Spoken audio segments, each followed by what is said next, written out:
At 65, I thought hip replacement surgery would finally give me my life back.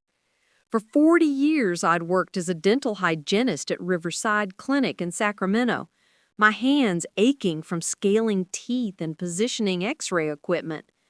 The arthritis had started small, a twinge here, a stiff morning there. But by my 60th birthday, I could barely walk from my bedroom to the kitchen without gripping the walls. My late husband, Marcus, had died 3 years earlier from what we thought was a sudden heart attack. He left me our fully paid-off home in the Natoas neighborhood, worth $340,000, and a life insurance policy of $285,000, split equally between me and my son Brandon. I received $142,500, invested it conservatively, and lived modestly off my pension and Social Security. Marcus would have wanted me to be secure. Brandon, my only child, had been my pride and joy. I'd worked double shifts at the clinic and weekends at a catering company to put him through Stanford Law School. $127,000 in tuition over 4 years, plus another $43,000 for his apartment, books, and expenses. When he graduated and landed a position at Sterling and Associates, one of Sacramento's most prestigious corporate law firms, I cried happy tears for a week. But success changed him. Or maybe it just revealed who he'd always been beneath the surface. Our calls became monthly, then quarterly, then just birthday and Christmas check-ins.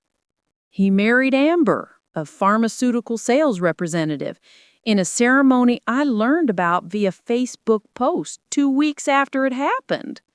When I confronted him, he said, "Mom, it was just a courthouse thing. We didn't want to fuss." They'd honeymooned in Maui for 2 weeks. So when Brandon showed up at Mercy General Hospital the day after my hip replacement surgery, concern etched across his face, I wanted to believe he'd remembered I was his mother. "Mom, you can't possibly recover alone in that big house," he said, squeezing my hand. "Move in with Amber and me temporarily. Our guest room is ready. I'll take time off work to help with your medications and physical therapy." I should have questioned it. Brandon hadn't taken a day off work when his father died.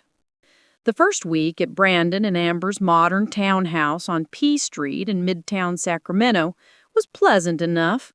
Brandon administered my post-surgical medications like clockwork.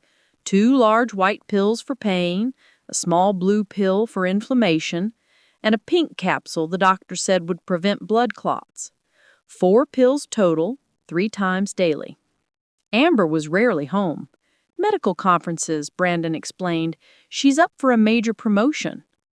Within days of moving in, Brandon had confiscated my cell phone. "Mom, you kept calling me 15 times a day asking the same questions. The phone is confusing you. Let's just put it away until you're feeling better." I hadn't called him 15 times. I'd barely called him once. By the second week, I noticed my hands trembling when I tried to hold my water glass. Brandon was always there to steady it, his grip perhaps a bit too tight on my wrist. "Totally normal post-surgical symptom, Mom," he assured me. "Your body's been through trauma." Week 3 brought the confusion. I'd be mid-sentence and completely forget what I was saying. Entire conversations would vanish from my memory. One afternoon, I couldn't remember if I'd eaten lunch or if it was Tuesday or Thursday. "Dr. Phillips warned us about this," Brandon said smoothly, though I had no memory of such a warning. "Post-operative confusion in patients over 60. It usually resolves within 8 to 12 weeks. But it wasn't resolving. It was getting worse. The room would spin violently even when I lay perfectly still. My stomach churned constantly. I'd wake at 2 a.m. drenched in sweat, my heart racing like I'd run a marathon. When I mentioned this to Brandon, he frowned sympathetically. You're probably experiencing anxiety about your recovery. I'll ask Dr. Phillips about adding an anti-anxiety medication at your next appointment. More pills. That was his solution. Always more pills. At my 8-week follow-up, I could barely walk into Dr. Phillips' office without Brandon's support. My legs felt like they belonged to someone else. Dr. Phillips, a stern woman in her 50s with steel gray hair, examined me with increasing concern. "Diane, your blood pressure is erratic, 165/98, and your cognitive responses." She glanced at Brandon. "This level of deterioration isn't typical for a straightforward hip replacement." "Doctor, I need to be honest with you," Brandon said, his voice heavy with what sounded like genuine distress. "Mom's been forgetting to take her medications.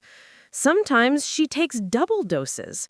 Last Tuesday, I found her wandering outside at 3 a.m. in her nightgown, completely disoriented. She didn't recognize our street." Every word was a lie. I'd never left my bedroom at night.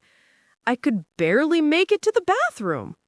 But I couldn't form the words to defend myself. My tongue felt thick, useless, like it had doubled in size. Dr. Phillips' expression shifted from concern to something that looked like pity. "Mr. Harrison, we may need to discuss long-term care options." "I've actually prepared for this possibility," Brandon said, producing a thick manila folder from his leather briefcase. "I've been consulting with elder care specialists. Mom needs professional 24/7 supervision." He spread documents across Dr. Phillips' desk, glossy brochures for Golden Horizons Memory Care Facility in Folsom. "They specialize in patients with cognitive decline," Brandon continued. $6,800 monthly, but they have an opening next week. I've already filed preliminary paperwork for guardianship.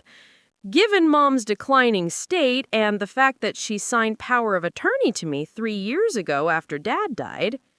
"I never signed any power of attorney." "He must have forged it." To make these healthcare decisions on her behalf." Dr. Phillips' eyes flickered with something. Doubt? Suspicion? But Brandon's expensive Tom Ford suit, his confident legal terminology, and his seemingly devoted presence at every appointment, it all painted a picture of a concerned son dealing with a deteriorating parent. "Let me review her medications," Dr. Phillips said carefully. "Sometimes combinations can cause unexpected cognitive effects." Brandon handed over a typed list. "I've been meticulous about tracking everything." I wanted to scream. I wanted to grab Dr. Phillips and shake her and tell her something was terribly, horrifically wrong. But my body wouldn't cooperate. My vision swam. The office walls seemed to pulse and breathe. "Diane, do you understand what we're discussing?" Dr. Phillips asked gently. I managed the smallest nod, though I wanted to shake my head violently. "Let's reconvene in 2 weeks. I want to see if adjusting the medication dosages helps with the confusion." Brandon's jaw tightened, almost imperceptibly. "Of course, doctor. Whatever's best for Mom." That night, alone in the guest bedroom, I stared at the ceiling and tried to make my brain work properly.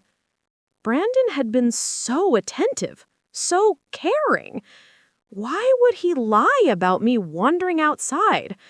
Why did Dr. Phillips look at me with such pity? Through the closed door, I heard voices downstairs. Brandon and Amber, speaking in low tones. I pressed my ear against the hardwood floor, my hip screaming in protest. Just 2 more weeks, Brandon was saying. Once we get guardianship, we can move her into Golden Horizons and put the house on the market immediately.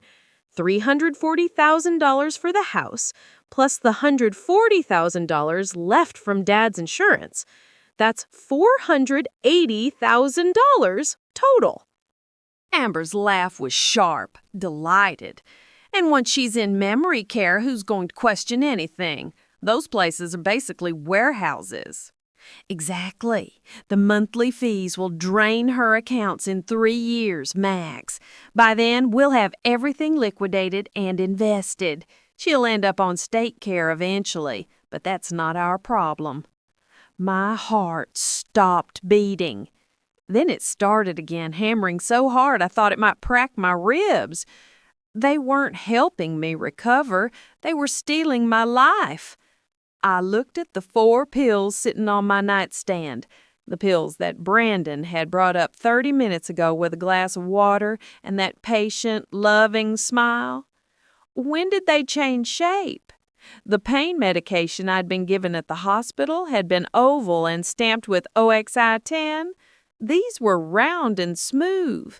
The blue anti-inflammatory had been capsules. These were tablets. Even the pink blood thinner looked different, darker, almost purple. My hands shook as I picked up one of the white pills. It looked blank at first, smooth and unmarked, but when I held it under the lamplight, tilting it slightly, tiny stamped letters emerged from the surface, DIG 0.25. I didn't know what that meant, but I knew with absolute certainty these weren't my prescriptions. Brandon was poisoning me. I never saw it coming. Most people don't until it's too late. Subscribe so you catch the warning signs before someone you trust catches you off guard. If you're still watching without subscribing, drop a comment. What's holding you back? Let me know. The next morning, Brandon left early for a site inspection in Roseville, some commercial property dispute that would take all morning, he said. Amber had already left for a 3-day conference in San Francisco. I was alone in the house for the first time in 8 weeks.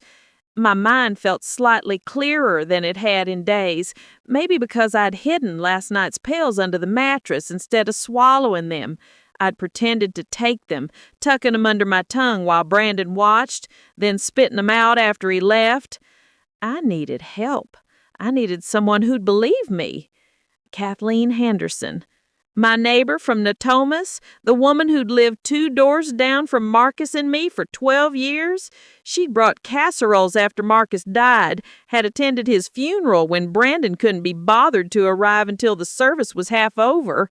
She'd been an ICU nurse at Mercy General for 40 years before retiring. Brandon had taken my phone weeks ago, claiming I was confusing myself with it. His phone sat on the kitchen counter, but when I tried to unlock it, Face ID blocked me. My hands were shaking too badly anyway. Then I remembered the study had a landline, an old rotary phone from the previous owners that Brandon had never bothered to disconnect. I'd seen it gathering dust on a side table. I shuffled to the study, gripping furniture for support. The phone still had a dial tone. I'd called Kathleen's number 100 times over the years. My fingers remembered the pattern. She answered on the second ring. "Hello? Kathleen?" My voice came out as barely a whisper. "It's Diane. I need help." There was a long pause. "Diane? Honey, where are you? I haven't seen you since before your surgery. I stopped by your house last week and it was empty." "I'm at Brandon's, Midtown, P Street." I gave her the address.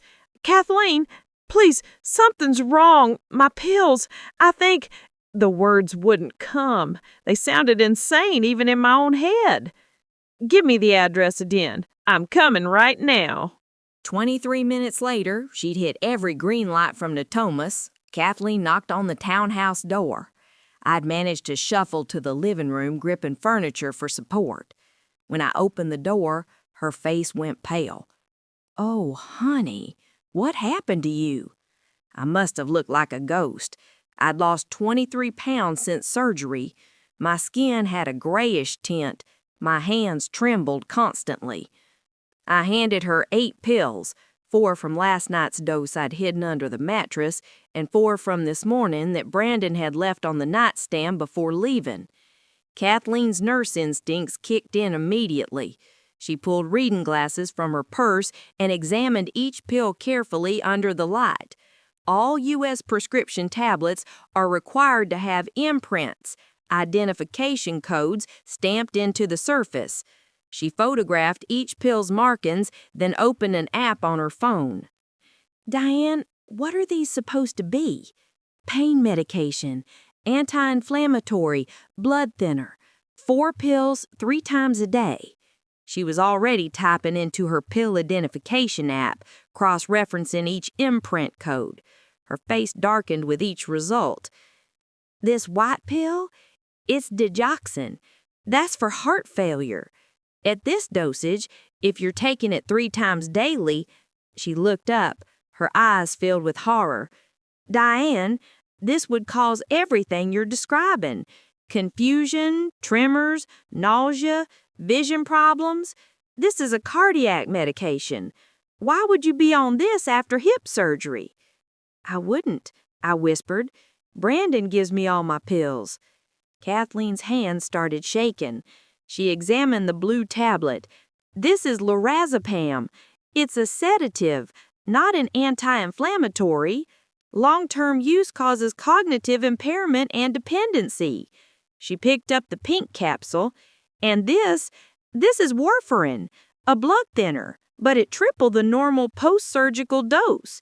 Combined with the digoxin, this cocktail would make you seem senile within weeks." The room tilted. "He's poisoning me. We need to get you to a hospital right now." "No," I grabbed her arm with what little strength I had. "If I go to the hospital, Brandon'll be called. He claims he has power of attorney. He'll say I'm confused, delusional. Dr. Phillips already thinks I'm losing my mind." Kathleen sat down hard on the couch. "Then what do we do?" "I need proof, real proof, and I need to know why." That's when Kathleen's expression shifted from horror to something harder, more determined. "I know someone who can help." Kathleen's someone was her nephew Tyler Morrison, a private investigator who specialized in elder abuse cases. At 42, Tyler had spent 15 years with the Sacramento Police Department before going private. He met us at a coffee shop 3 blocks from Brandon's townhouse that afternoon while Brandon was still in Roseville. I'd texted Brandon from the landline, pretending to be confused about the phone, buying us time. Tyler listened to everything with the focused intensity of someone who'd heard similar stories before. He examined the pills, took photos, made notes. "This is textbook financial elder abuse combined with chemical restraint," he said grimly. "The digoxin makes you appear to have heart failure. The lorazepam clouds your cognition and makes you seem senile. The excessive warfarin keeps you weak and at risk for bleeding, requiring more care. Together, they paint a picture of someone who can't care for themselves." "But why?" I asked, though I already knew the answer. Your assets. House, insurance money, pension. Your son's positioning himself to get guardianship, which gives him complete control over your finances. Once you're in memory care, he can liquidate everything. These facilities cost $80,000 plus annually. In a few years, you'd be broke and move to state care. He'd have everything. Can we prove it? Tyler smiled, but it wasn't friendly. "Oh, we're going to do better than prove it. We're going to make him confess." Evidence like this saves lives, but only if you know what to look for. Hit subscribe before you miss the tactics that could protect someone you love. Still not convinced? Comment below what kind of stories you want to hear next. I read every single one. Over the next 6 days, Tyler orchestrated a careful plan. First, we needed my real medical records from the hospital, what I had actually been prescribed versus what Brandon had been giving me. Tyler had contacts at Mercy General. Within 2 days, we had copies of my discharge papers. The medications prescribed were exactly what I'd remembered: oxycodone for pain, 10 milligrams twice daily, ibuprofen for inflammation, and a normal dose of warfarin for blood clot prevention. No digoxin, no lorazepam, nothing that would cause cognitive impairment. Next, Tyler said, we need to document you getting better off his pills and worse on them. Kathleen became my secret lifeline. Every morning, Brandon would leave pills on my nightstand with a glass of water. I'd text Kathleen a photo from the landline. She taught me how to use a basic messaging feature, hide them, and she'd bring me my actual prescriptions, the ones Tyler had gotten filled using my legitimate hospital paperwork. Within 3 days off Brandon's poison, my hands stopped shaking. My mind cleared like fog burning off in sunlight. I could think, I could remember, I could feel fury building in my chest. Clean, focused, righteous fury. On day 4, Tyler installed a tiny camera in the guest bedroom, hidden in what looked like a phone charging adapter. "We need footage of him giving you the wrong pills," Tyler explained. "Visual proof." That evening, Brandon came home with dinner, takeout from my favorite Italian place, Mama Rosa. The gesture would have been touching if I didn't know what was coming. "How are you feeling today, Mom?" he asked, setting the food down. "About the same," I lied, making my voice weak and confused. "What day is it?" Concern flickered across his face. Genuine-looking concern. "It's Friday, Mom. You asked me that this morning, too." He handed me the pills with water. I took them, pretended to swallow, and tucked them under my tongue while he watched. He smiled, satisfied, and went downstairs. The camera caught everything, but Tyler wanted more. We need to catch him acquiring these medications. That's the smoking gun. This proved harder. Brandon was too smart to use his own prescriptions or insurance, but Tyler had 40 years of investigative experience combined with his police contacts. He started following Amber.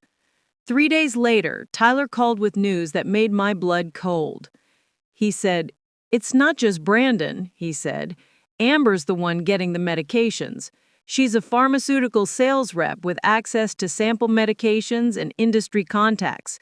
I followed her to a compounding pharmacy in Stockton, 40 miles from Sacramento. She picked up a package yesterday."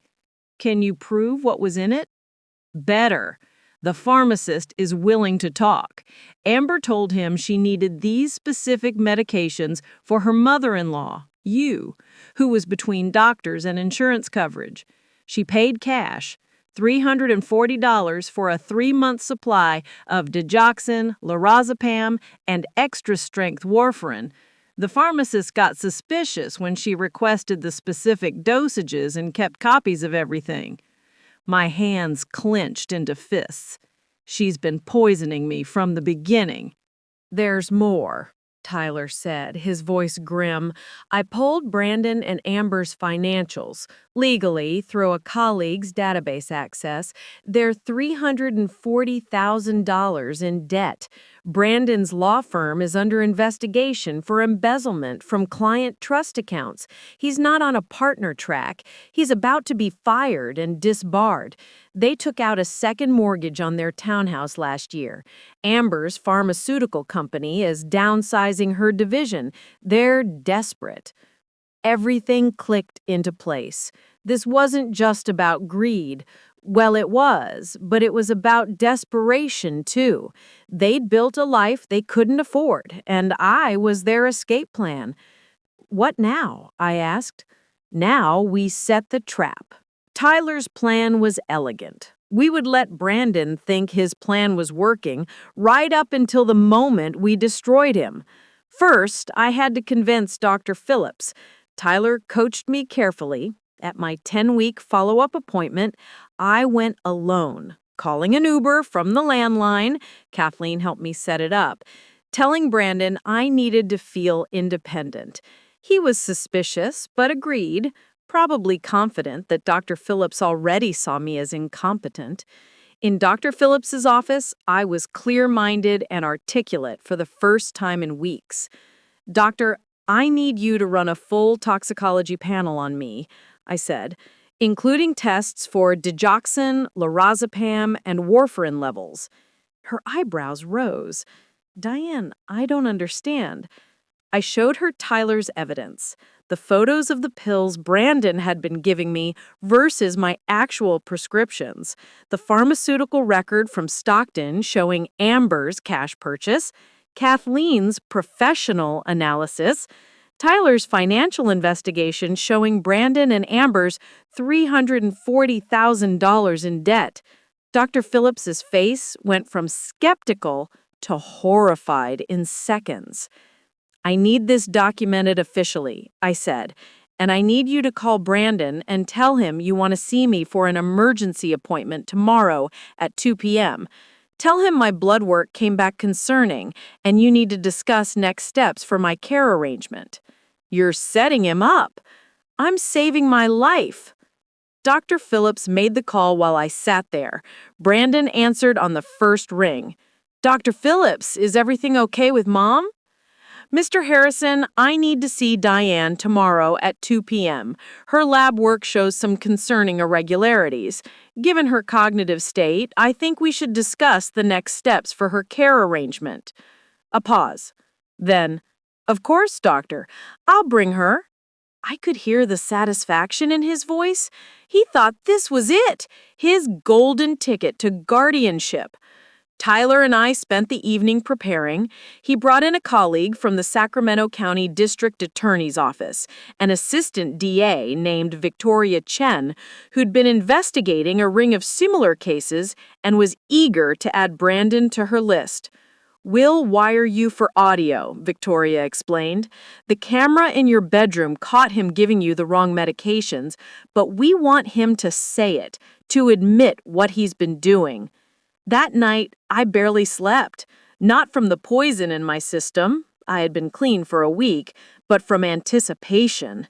Tomorrow, everything would come to light. The next afternoon, Brandon drove me to Dr. Phillips's office. He was in an excellent mood, chatting about a weekend trip he and Amber were planning to Napa Valley. "After we get you settled at Golden Horizons, we'll finally have some breathing room. You'll be so much happier there, Mom. People your own age, professional care, activities." "That sounds nice," I said weakly. Dr. Phillips' waiting room was empty. She'd cleared her schedule. When we entered her office, Brandon's smile faltered slightly. 3 additional people sat in chairs: Tyler Morrison, Victoria Chen, and a uniformed Sacramento police officer named Sergeant Ramirez. "What's going on?" Brandon asked, his attorney instincts kicking in. "Mr. Harrison, please sit down," Dr. Phillips said coldly. "I don't think—" "Sit down." He sat. Dr. Phillips opened a file on her desk. "Your mother came to see me 2 days ago, alone, coherent, articulate. Nothing like the confused woman you've been presenting to me." "That's impossible.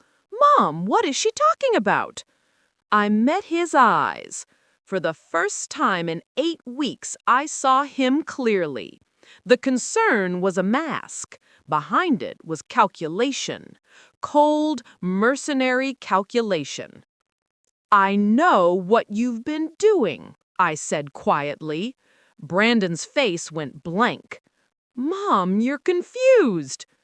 "Digoxin, lorazepam, warfarin at triple strength.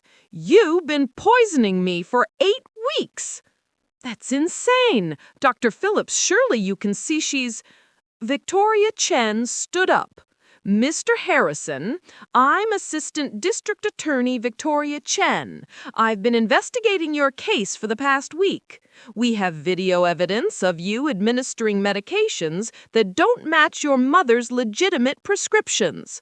We have financial records showing your wife purchased these medications illegally from a compounding pharmacy in Stockton using cash. We have testimony from pharmacists, bank managers, and medical professionals. Brandon's face drained of color. I want my lawyer. You are a lawyer, Tyler said dryly, and you should know that elder abuse resulting in cognitive impairment with intent to commit financial fraud is a felony in California. You're looking at 4 to 7 years. This is ridiculous. Mom, tell them this is a misunderstanding. I stood up, my hip aching, but my mind crystal clear. You wanted my house, my insurance money, everything your father and I worked 40 years to build. So you decided to drug me until I seemed senile enough to lock away. You're being dramatic.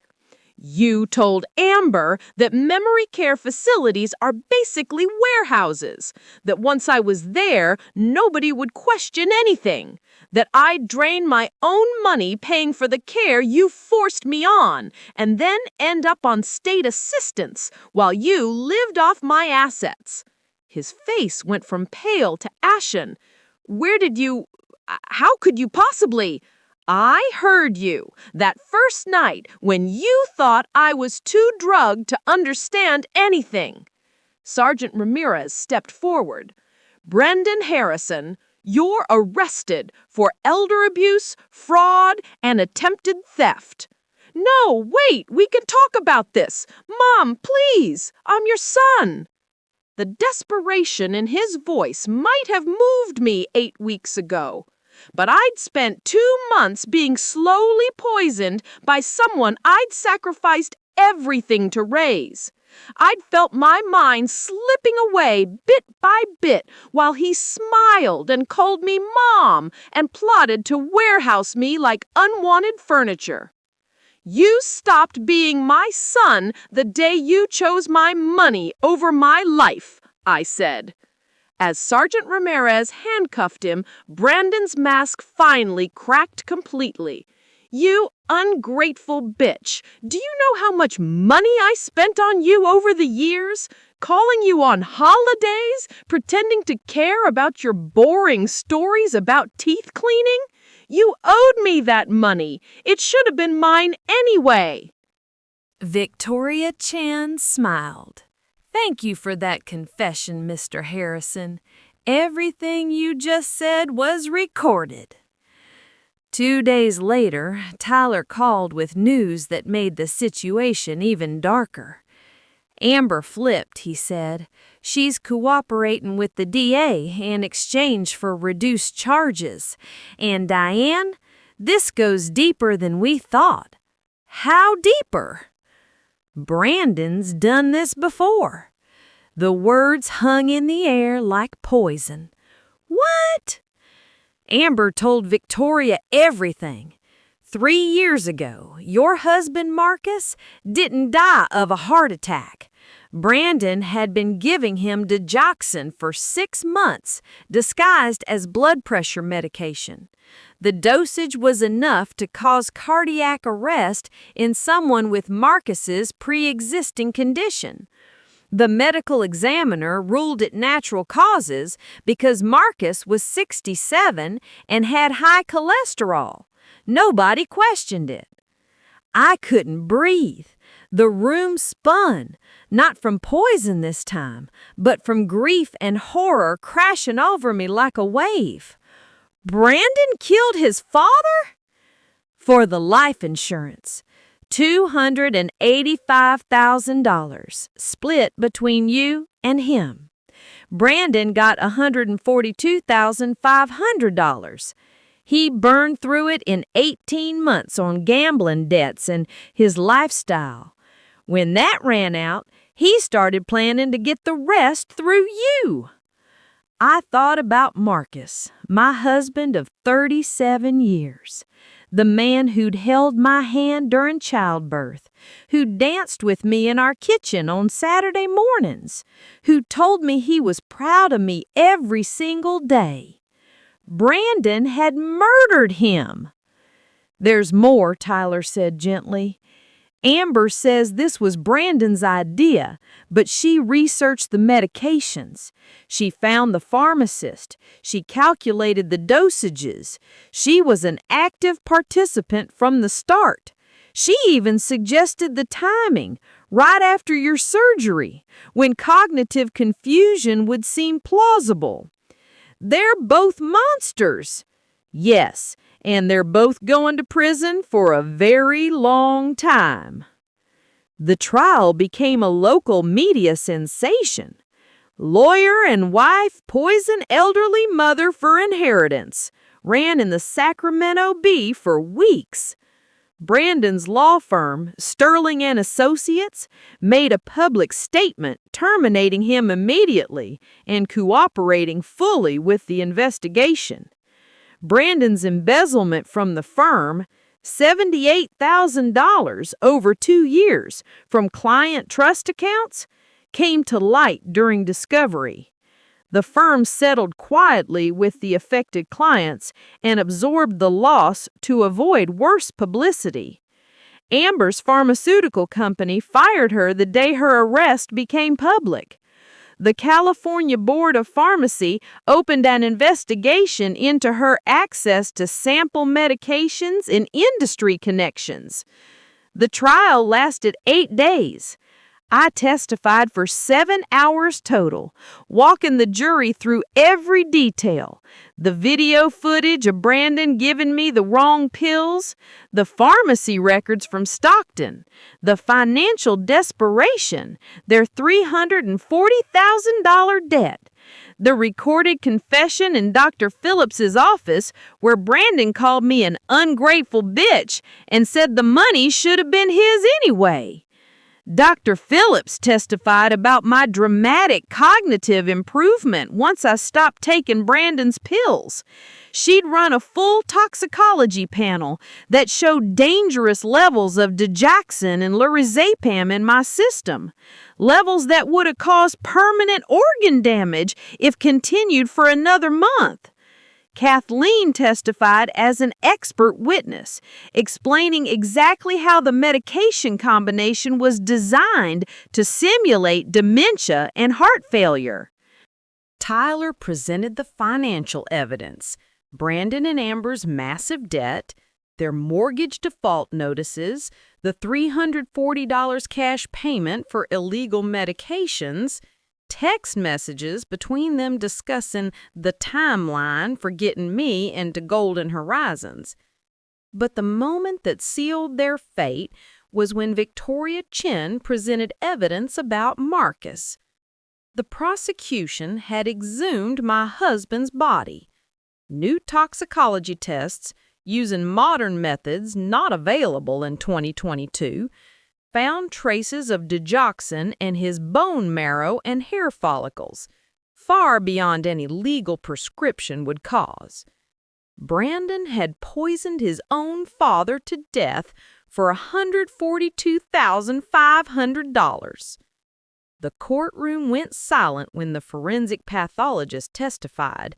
Several jurors were crying. The jury deliberated for 90 minutes. Guilty on all counts. Brandon received 12 years for elder abuse, fraud, attempted theft, and manslaughter in Marcus's death. Amber received 8 years as an accessory and active participant. The judge also ordered them to pay $687,000 in restitution, broken down as follows: $340,000 for my house value, attempted theft, $142,500 for Marcus's insurance money Brandon had stolen and spent, $125,000 in damages for medical harm and emotional distress, $79,500 in legal fees and costs. The court placed liens on any future assets they might acquire, ensuring I'd eventually collect every penny. You preyed on the woman who gave you life, Judge Patricia Brennan told Brandon at sentencing. You murdered your own father for money, then turned on your mother when that ran out. You represent the very worst of what humans can become when greed overcomes love. During the sentencing, Tyler's investigation also revealed that Brandon had forged my signature on power of attorney documents 3 years earlier, adding another felony charge to his record.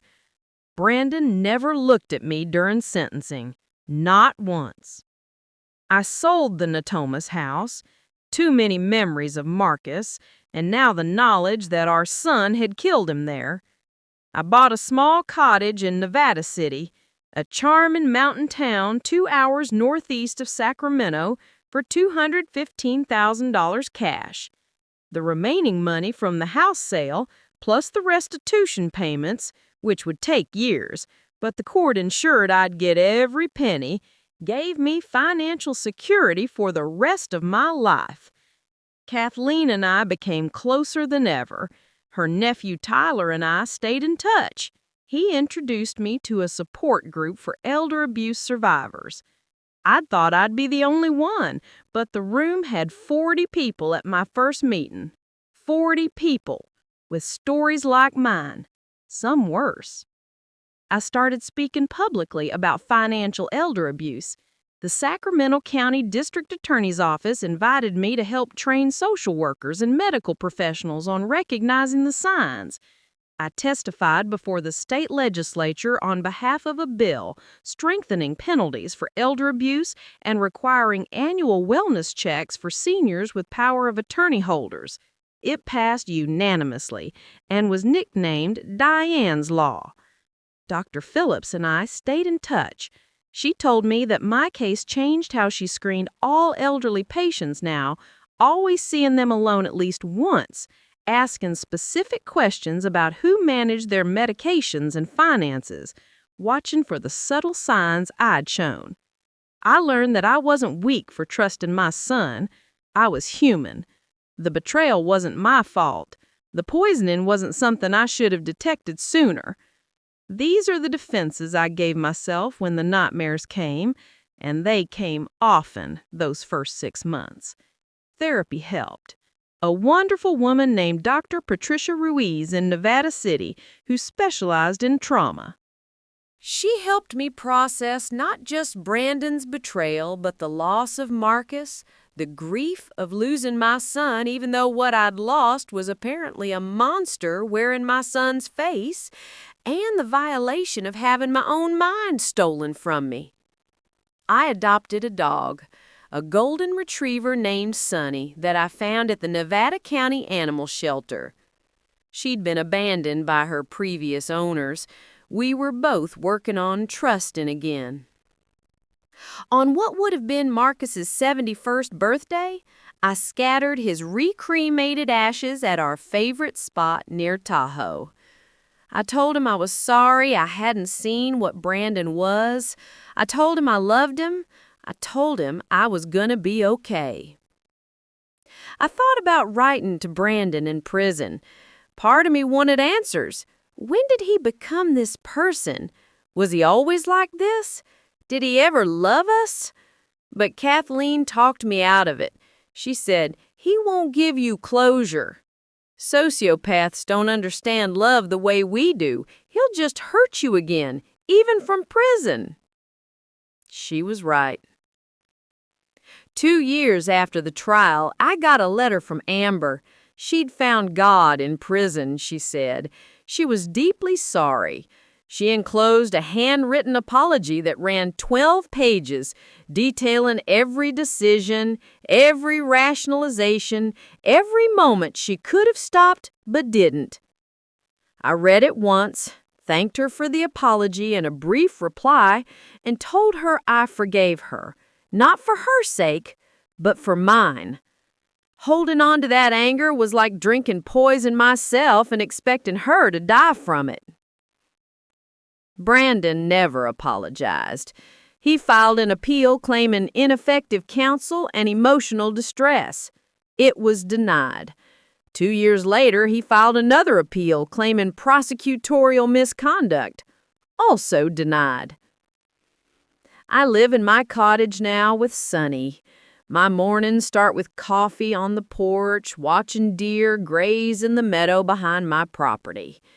I volunteer 3 times a week at the Nevada County Elder Support Center, where I help people recognize signs of financial abuse and take action before it's too late. I've personally helped 7 people escape situations similar to mine. I learned that family isn't always blood. Kathleen visits twice a month, and we've taken up hiking together. My new hip works perfectly now. Tyler stops by when he's working cases in the area. Dr. Phillips sent me a Christmas card last year with a photo of her grandchildren. The people from my support group feel more like family than Brandon ever did. I learned that I'm stronger than I thought, that survival isn't just about living, it's about choosing yourself, even when it costs everything. I learned that some doors need to stay closed, not as punishment, but as protection.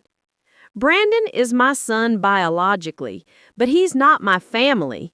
He gave up that title when he chose money over my life, when he murdered his father, when he looked me in the eye and smiled while slowly poisoning my mind.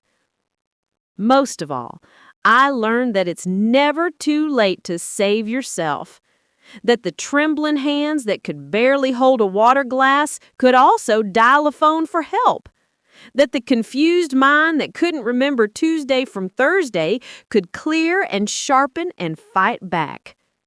For the first time in my life, even with all the pain, all the loss, all the betrayal, I feel completely free. If this story made you think twice about who you trust with your life, you need to subscribe. Tomorrow's story could be about someone you know or someone targeting you. Don't be the person who wishes they'd paid attention sooner. New subscribers, welcome to the family. Longtime watchers still not subscribed? Tell me why in the comments. I'm genuinely curious. Thank you so much for listening. Watch out for our next story.